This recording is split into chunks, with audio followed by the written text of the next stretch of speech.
Estamos estudiando el Sermón del Llano. El Sermón del Llano es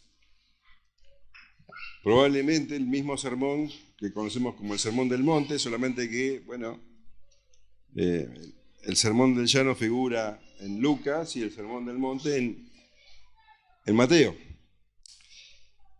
Pero los entendidos, los estudiosos, opinan en su mayoría que se trata del mismo sermón registrado por dos personas distintas. Por eso hay matices.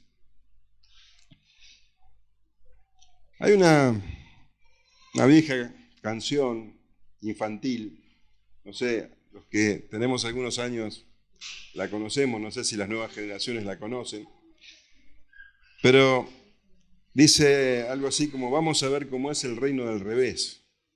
¿La conocen? ¿Sí? Vamos a ver cómo es el reino del revés, y dice que, entre otras cosas, que en el reino del revés nada el pájaro y vuela el pez. Quiere decir que en el reino del revés está todo al revés, todo de cabeza. Nada es como debe ser. Y nosotros, en realidad, estamos viendo el reino del revés constantemente. El mundo en el que vivimos no es otra cosa que el reino del revés. Está todo invertido. Cuando leemos Génesis, en el capítulo 1, vemos que Dios creó el mundo en 6 días.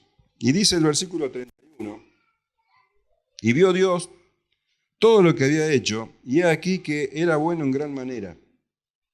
Y fue la tarde y la mañana del día, el día sexto. Todo lo que Dios hizo fue bueno en gran manera, todo, absolutamente todo. Esto quiere decir que todo lo que Dios hizo respondía a su propósito. Todo funcionaba conforme a lo que Dios había planificado, conforme a la voluntad de Dios. Entonces, los astros cumplían con su cometido, hacían lo que Dios había determinado que hicieran: el sol, la luna, el día, la noche, los animales, las plantas, todo estaba bajo la voluntad de Dios, incluso el ser humano. El hombre y la mujer también estaban bajo la voluntad de Dios y todo era bueno en gran manera. ¿Pero qué pasó? Capítulo 3 de Génesis. Viene la serpiente, engaña a Eva, Adán peca y por primera vez, entonces, el hombre trata de esconderse de Dios. Viene la caída, la maldición, y el hombre, a partir de allí, le da la espalda a Dios y sigue sus propios caminos. Y dice la Escritura, en Proverbios, capítulo 14, versículo 12, hay camino que al hombre le parece derecho, pero su fin es camino de muerte. Ese es el camino del hombre. El hombre no va torcido pensando que va torcido. A él le parece el camino derecho, pero es un camino de muerte. A partir de que el hombre cayó, entonces el mundo se transformó en el reino del revés. Todo va a contramano de la voluntad de Dios. Estamos hablando del hombre, a contramano de la voluntad de Dios. Y el profeta Isaías describe esta condición y dice en capítulo 5, versículo 20, hay de lo que a lo malo dicen bueno y a lo bueno malo, que hacen de la luz tinieblas y de las tinieblas luz, que ponen lo amargo por dulce y lo dulce por amargo. ¿Te das cuenta por qué hablamos del reino del revés? Todo está dado vuelta, todo va en contra de la voluntad de Dios. El apóstol Pablo, hablando de la condición del hombre, dice en Efesios, teniendo el entendimiento entenebrecido, ajenos de la vida de Dios por la ignorancia que en ellos hay, por la dureza de su corazón. Esos corazones duros, ese entendimiento entenebrecido, hace que el hombre vaya fuera de los caminos de Dios, en camino de muerte. Esa condición del hombre, de darle la espalda a Dios, de seguir sus propios caminos, se llama pecado. Cuando la Escritura dice que el hombre vive en pecado, no está diciendo de que el hombre y la mujer pecan mucho. Está diciendo la Escritura que esa es la condición del hombre y de la mujer. La condición del hombre y la mujer es un estado de pecado. Todo lo que el hombre piensa, hace y dice proviene de un corazón rebelde a Dios. Por eso todo lo que el hombre hace, piensa y dice es pecado. Porque todo lo que hace proviene de un corazón pecaminoso.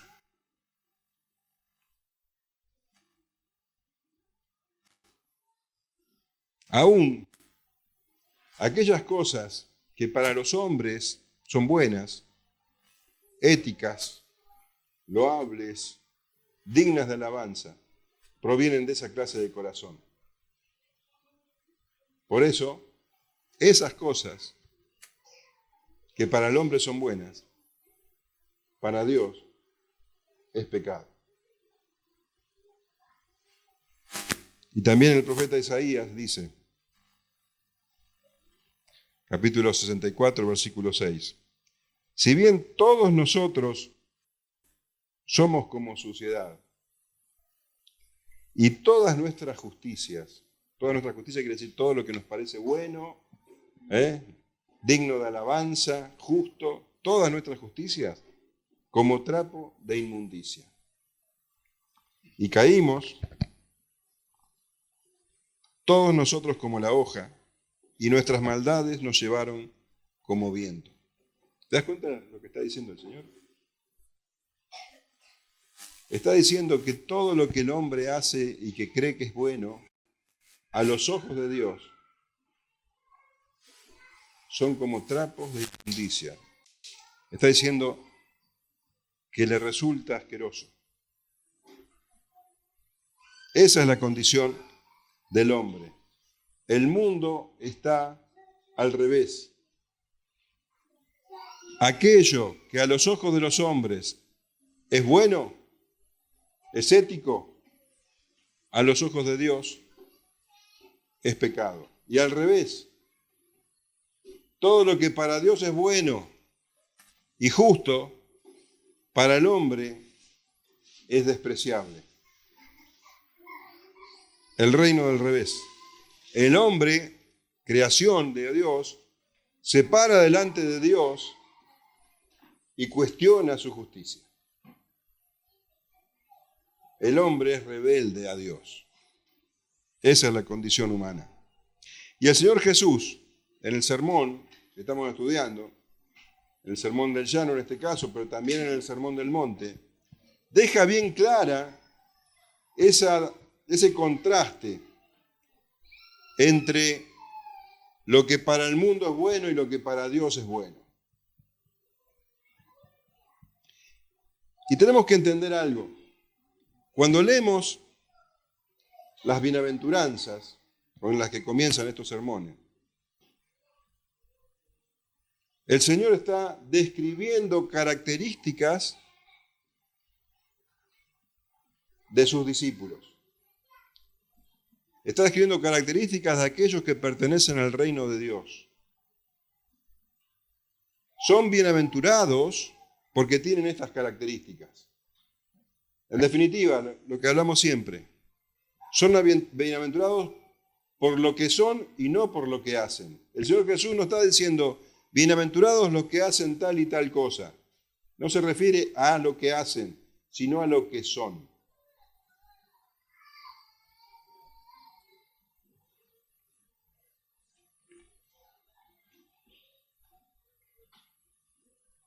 Todas estas características, como estamos en el mundo al revés, provocan rechazo a las personas que no creen en el Señor. Les parecen directamente patéticas.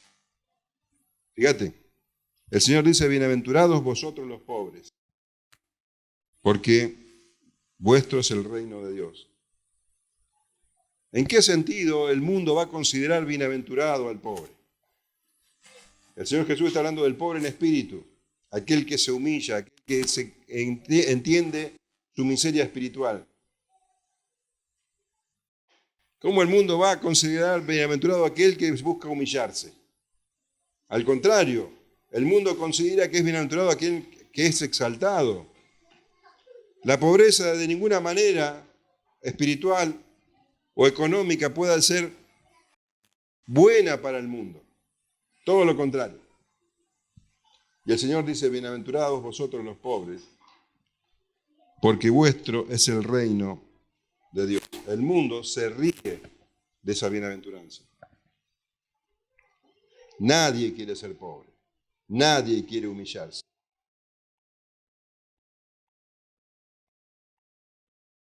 Con la segunda bienaventuranza, que es la que vamos a considerar ahora, ocurre algo semejante. Dice Lucas 6, 21. Bienaventurados los que ahora tenéis hambre, porque seréis saciados.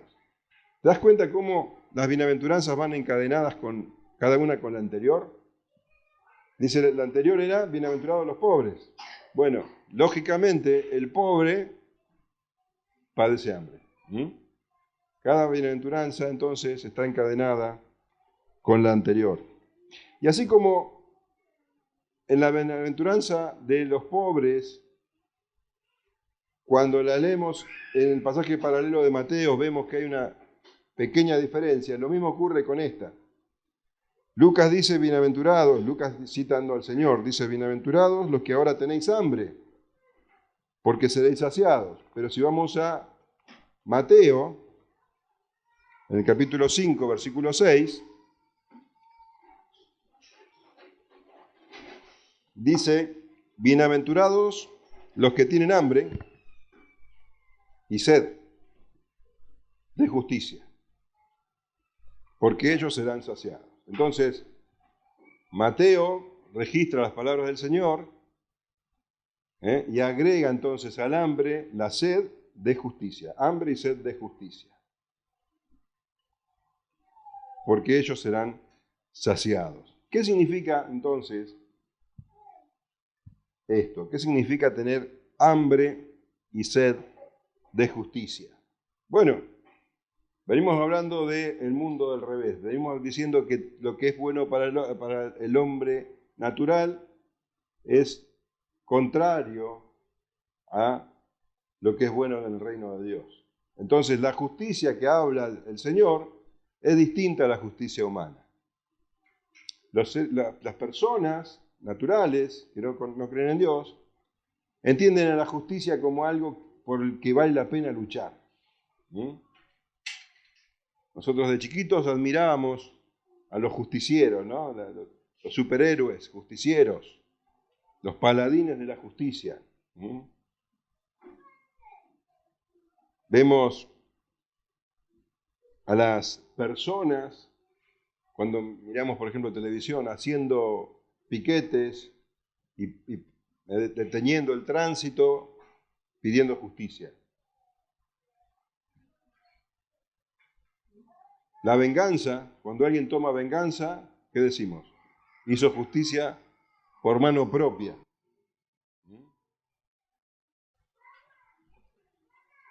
Y todo el tiempo la gente se queja de la política y de los políticos pidiendo justicia. En este sentido, en el sentido natural, la mayoría de las personas tienen hambre y sed de justicia. Todos quieren que los malos vayan presos y que a los buenos les vaya bien. Bueno, por lo menos a la mayoría. Pero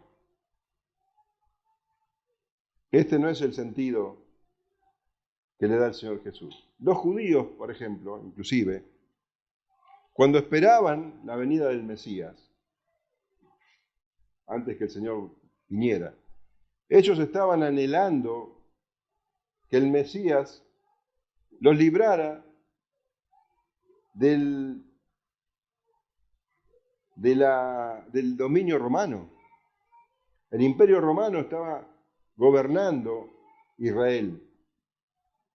Y los judíos tenían hambre y sed de justicia, de una justicia humana. Ellos querían que venga el Mesías y los libere de la opresión romana, que echara por la fuerza a los ejércitos romanos y estableciera el reino de Israel como había sido en los tiempos de David. Claro que cuando vino el Mesías no tenía nada que ver al que ellos esperaban. Ellos esperaban un Mesías guerrero y vino el príncipe de paz. Por eso lo crucificaron. Esa justicia de la que estamos hablando no es la justicia del reino. La justicia que habla el Señor Jesús es una justicia que anhelan aquellos que son pobres en espíritu, aquellos que entienden su condición delante de Dios, que saben que no tienen nada que brindarle al Señor, no pueden pararse delante del Señor y decirle, Señor, mira, todos estos méritos tengo delante tuyo. No, son pobres, son miserables, que solamente pueden clamar por la misericordia de Dios. Estas personas, que son bienaventuradas, estas personas tienen hambre y sed de justicia. ¿Cómo es esta justicia de la que habla el Señor? La Escritura nos da muchos indicios. Por ejemplo, en Mateo 5:10 dice que por esta justicia los creyentes van a ser perseguidos. Bienaventurados los que padecen persecución por causa de la justicia, porque de ellos es el reino de los cielos. Dice el Señor Jesús que esta justicia de la que habla no se puede cumplir por el esfuerzo humano. Y aún las personas más religiosas, por mucho que se esfuercen, pueden cumplirla. Solo los creyentes. Por eso el Señor Jesús dice en Mateo 5:20, porque os digo que si vuestra justicia no fuere mayor que la de los escribas y fariseos, no entraréis en el reino de los cielos. Esta justicia la realizan los hijos de Dios con el solo propósito de agradar a Dios, no a los hombres. Por eso también el Señor Jesús en Mateo 6:1 dice, guardaos de hacer vuestra justicia delante de los hombres para ser visto de ellos. De otra manera no tendréis recompensa de vuestro Padre que está en los cielos. Y esta clase de justicia es lo más importante para el creyente, para el Hijo de Dios. Lo más importante. Y el Señor Jesús dice en Mateo 6:33, más buscad primeramente el reino de Dios y su justicia, y todas estas cosas, la comida, la ropa, todas estas cosas que preocupan al mundo, os serán añadidas. Esa clase de justicia es la que anhelan los hijos de Dios, los pobres en espíritu. Vamos a definirla, ¿qué te parece? En definitiva, ¿qué es la justicia por la cual los hijos de Dios tienen hambre y sed? La palabra griega, la palabra original es diakaiosune. Mirá qué palabra difícil. Y esa palabra significa todo aquello que es recto y justo en sí mismo. Todo lo que se conforma a la voluntad revelada de Dios. Todo aquello que ha sido señalado por Dios para que sea reconocido y obedecido por el hombre. En definitiva, esta justicia de la que está hablando no es otra cosa que la voluntad de Dios. El que tiene hambre y sed de justicia es aquel que anhela, por sobre todas las cosas, cumplir con la voluntad de Dios. Eso es tener hambre y sed de justicia. Querer obedecer a Dios. Querer obedecer a Dios. Y fíjate las palabras que el Señor Jesús eligió, hambre y sed. Cuando vos tenés hambre y sed, yo creo que nunca te pasó de tener verdadero hambre y verdadera sed. Estamos hablando de alguien que está, por ejemplo, perdido en medio del desierto, sin una gota de agua ni de comida. Esa persona tiene hambre y sed. Y para esa persona, ¿qué es lo más importante? Calmar esa hambre y esa sed. Eso es lo que consume sus pensamientos, su prioridad más grande. Bueno, eso es lo que está diciendo el Señor. Una necesidad básica. Todo lo demás pasa a ser secundario. Para la persona que tiene hambre y sed, está en medio del desierto y vos le ofreces una valija llena de dólares y a la persona no le va a interesar. Necesita saciar su hambre y su sed. Y con billetes no lo logra. Todo pasa a ser secundario. El que tiene hambre y sed de justicia, tiene hambre y sed de cumplir con la voluntad de Dios. Es su prioridad, es lo más importante. Todo lo demás pasa a ser secundario. Aquel que tiene como la mayor prioridad hacer la voluntad de Dios, buscar la voluntad de Dios, buscar el reino de Dios y su justicia, ese es bienaventurado.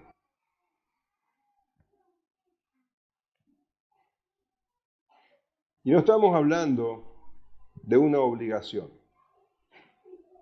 El Señor Jesús nos está diciendo, a partir de ahora ustedes tienen que tener hambre y sed de justicia.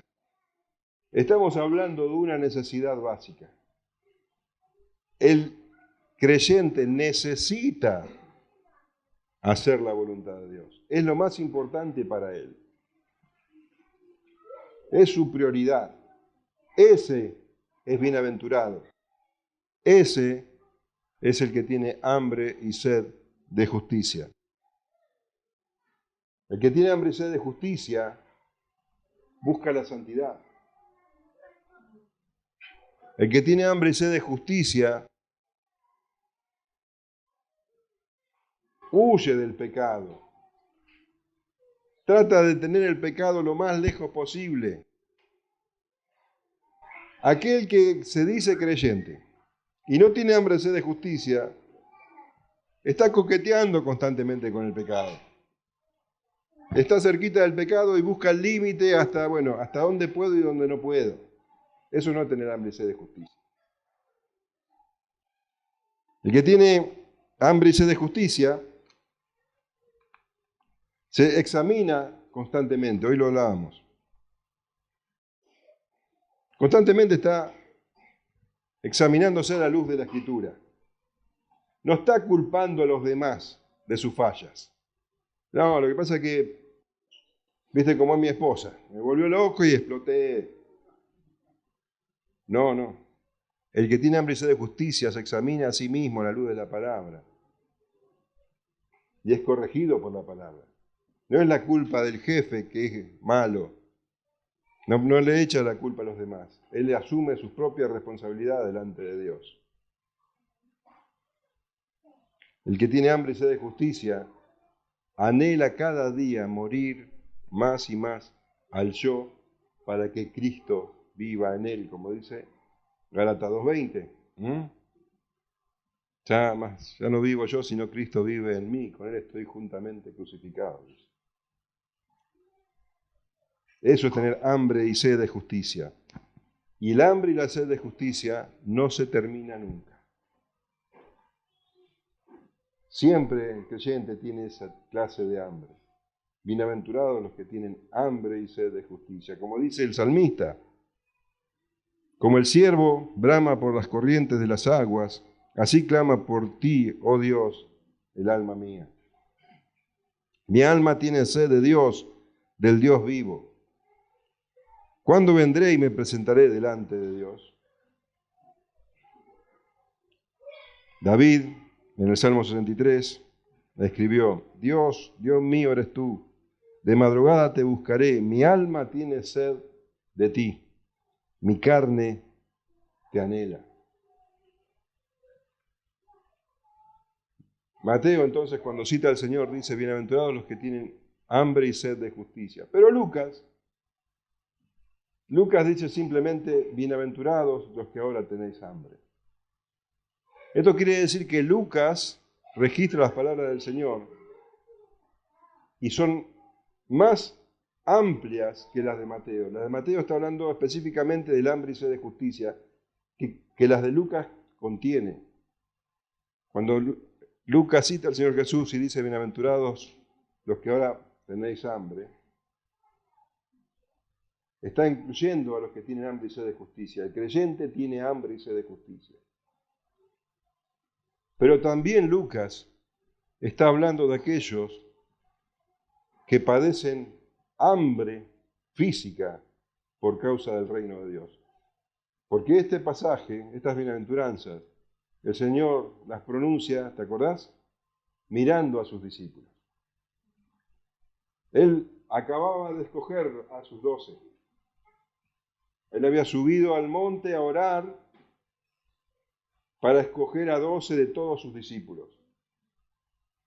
Y con esos 12,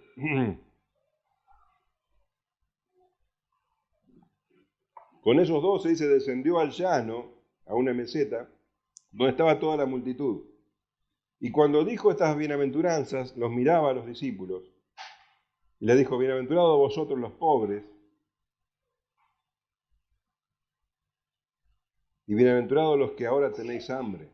Esos 12 habían dejado todo por el Señor.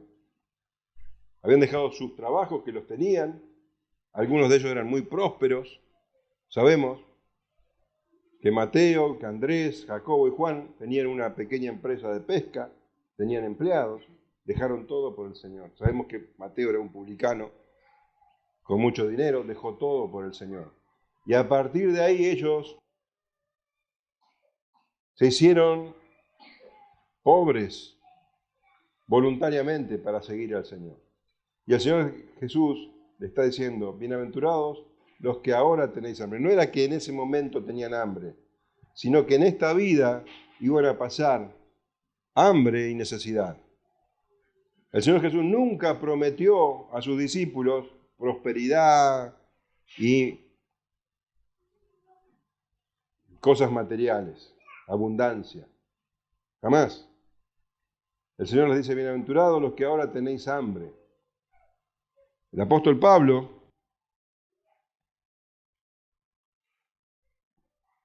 le escribió a los filipenses en el capítulo 4, versículos 12 y 13. Fíjate lo que dice: sé vivir humildemente y sé tener abundancia. En todo y por todo estoy enseñado, así para estar saciado como para tener hambre, así para tener abundancia como para padecer necesidad. Todo lo puedo en Cristo que me fortalece. Esa famosa frase que se saca de contexto, está hablando de eso. Pablo dice: si no tengo nada que comer,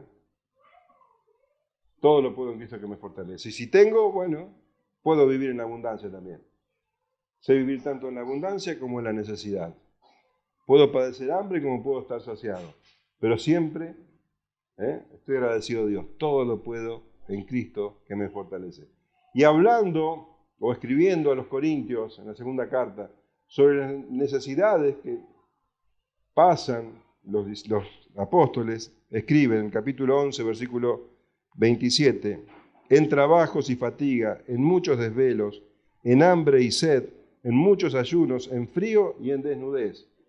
El Señor Jesús jamás prometió prosperidad y abundancia de bienes. Al contrario, Él les dijo, nos dice: en este mundo tendréis ¿qué? ¿Abundancia? ¿Prosperidad? ¿Qué dice? En este mundo tendréis ¿qué? Aflicción. ¿Sabes por qué? Porque este mundo está dado vuelta porque este mundo le da la espalda a Dios, es el reino del revés. Y en este mundo nunca iban a recibir bien a los discípulos de Cristo. Para el mundo los discípulos de Cristo son despreciables, y los apóstoles los primeros. Ellos padecieron hambre, y el Señor Jesús dice, bienaventurados. Bienaventurados porque tienen hambre y sed de justicia, y bienaventurados porque también voluntariamente padecen por causa del Señor. Todo discípulo de Cristo debe estar dispuesto. Aquel que tiene hambre y sed de justicia también tiene que saber que esa hambre puede ser también, literalmente, hambre física, por causa del Señor. Este tiempo donde las cartas fueron escritas, donde los evangelios fueron escritos, los cristianos eran literalmente perseguidos y muertos. Pasaban hambre, literalmente. Los apóstoles y todos los que escucharon sus enseñanzas corrían peligro cierto de muerte, y muchos eran tirados a los leones y sacrificados y crucificados por su fe. Debemos dar gracias a Dios que no vivimos en un tiempo así. Pero en otros lugares del mundo esto está ocurriendo. Y nada nos asegura que no ocurra algún día aquí. Pero el Señor Jesús dice, bienaventurados. Ahora vos te preguntarás, ¿cómo es esto? ¿Por qué les dice bienaventurados si le está diciendo que van a padecer aflicción, que van a tener hambre? ¿Por qué son bienaventurados? Y el Señor mismo lo responde. Dice, porque serán saciados. Porque serán saciados. Y cuando dice saciados, cortazó es la palabra griega, está hablando de, ¿viste cuando vos comés muchísimo? Estás por reventar, ¿te pasó alguna vez? Bueno, ahí estás saciado, estás cortazó. Se habla de los animales que son de engorde, ¿viste? Que están constantemente comiendo. Bueno, esa es la palabra, cortazó, de ese tipo de llenura. Los que tienen hambre van a ser completamente saciados. Completamente saciados. Ahora, esta promesa que el Señor dice, bienaventurados los que tienen hambre, los que padecen hambre, porque serán saciados, tiene su cumplimiento aquí en la tierra. Y tiene su cumplimiento total en la era venidera, cuando el Señor vuelva. Aquí en la tierra, aunque pasemos hambre, como dice el apóstol Pablo, dice, todo lo puedo en Cristo que me fortalece. El Señor Jesús es nuestra plenitud. Él es el que sacia de bien nuestra boca. Cuando leíamos la semana pasada la parábola del publicano y del fariseo, ¿te acordás? El fariseo daba gracias a Dios porque lo había hecho tan maravilloso. Gracias, Señor, porque soy tan espectacular. No como estos. Yo doy diezmos, yo ayuno. No como este publicano. Pero el publicano clamaba misericordia. Se golpeaba el pecho y pedía misericordia. Y dice que uno de los dos, solamente, volvió justificado. ¿Sabes quién? El que tenía hambre y sed de justicia. El que necesitaba la misericordia de Dios, la compasión de Dios, el perdón de Dios. Ese que tenía hambre y sed de justicia, ese volvió saciado. El Salmo 23, vos lo conocés, ¿no?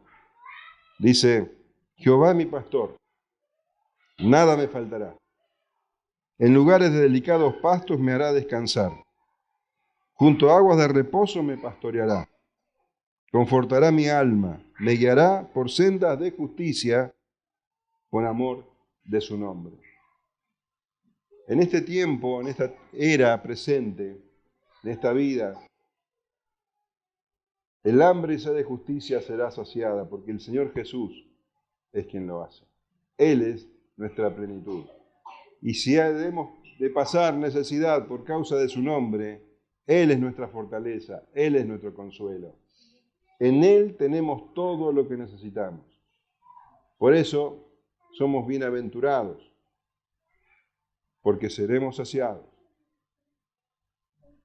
Pero en la era venidera, cuando el Señor vuelva, dice la Escritura,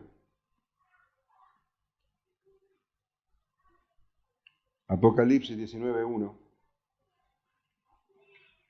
después de esto oí una gran voz de gran multitud en el cielo que decía, aleluya, salvación y honra y gloria y poder son del Señor Dios nuestro. Y escuchá, porque sus juicios son verdaderos y justos. Pues ha juzgado a la gran ramera que ha corrompido a la tierra con su fornicación y ha vengado la sangre de sus siervos de la mano de ella. Llegará el momento en que el reino del revés vuelva a tener equilibrio, desaparezca el reino del revés. Y así como fue al comienzo, donde todo era bueno en gran manera, así nuevamente. Y los hijos de Dios, que tal vez hoy no entendemos tanto las cosas, vamos a entender completamente la voluntad de Dios. Veíamos el miércoles, hoy vemos como por espejo, pero entonces veremos cara a cara. Y entonces vamos a comprender que los juicios de Dios son verdaderos y justos. Y aquellos que llaman a lo malo bueno y a lo bueno malo serán juzgados. Y leemos en el capítulo 21, vi un cielo nuevo y una tierra nueva, porque el primer cielo y la primera tierra pasaron y el mar ya no existía más. Y yo, Juan, vi la santa ciudad, la nueva Jerusalén, descender del cielo, de Dios, dispuesta como una esposa ataviada para su marido. Y oí una gran voz del cielo que decía, he aquí el tabernáculo de Dios con los hombres, y Él morará con ellos, y ellos serán su pueblo, y Dios mismo estará con ellos como su Dios. Enjugará a Dios toda lágrima de los ojos de ellos, y ya no habrá muerte, ni habrá más llanto, ni clamor, ni dolor, porque las primeras cosas pasaron. Y el que estaba sentado en el trono dijo, he aquí, yo hago nuevas todas las cosas. Y me dijo, escribe, porque estas palabras son fieles y verdaderas. Y me dijo, hecho está. Yo soy el alfa y el omega, el principio y el fin. Al que tuviere sed, yo le daré gratuitamente de la fuente del agua de vida. Y el que venciere heredará todas las cosas, y yo seré su Dios, y él será mi hijo, saciado por completo. Pero los cobardes e incrédulos, los abominables y homicidas, los fornicarios y hechiceros, los idólatras y todos los mentirosos tendrán su parte en el lago que arde con fuego y azufre, que es la muerte segunda. El fin del reino del revés. Aquellos que le han dado la espalda a Dios durante toda su vida, recibirán su castigo. Aquellos que a lo malo llaman bueno, a lo bueno llaman malo, recibirán su castigo. Y los hijos de Dios, aquellos que padecen hambre y sed de justicia, y tal vez necesidad cierta, física en este tiempo, serán completamente saciados. Heredarán todas las cosas. Ya no habrá más reino del revés. Bienaventurados, dice el Señor. Bienaventurados. Los que ahora padecéis hambre, porque seréis saciados. Oramos. Señor, te damos la gloria, la alabanza. Gracias, Señor, por tu palabra, gracias por tus promesas, gracias por tu consuelo, por tu fortaleza. Señor, vos sos nuestra plenitud. En vos tenemos todo lo que necesitamos. Y sabemos, Padre, que las aflicciones de este tiempo no se comparan con la gloria venidera. Te alabamos, Señor. Te damos gracias. Que esta palabra sea de fortaleza, consuelo, exhortación para tus hijos. Amén.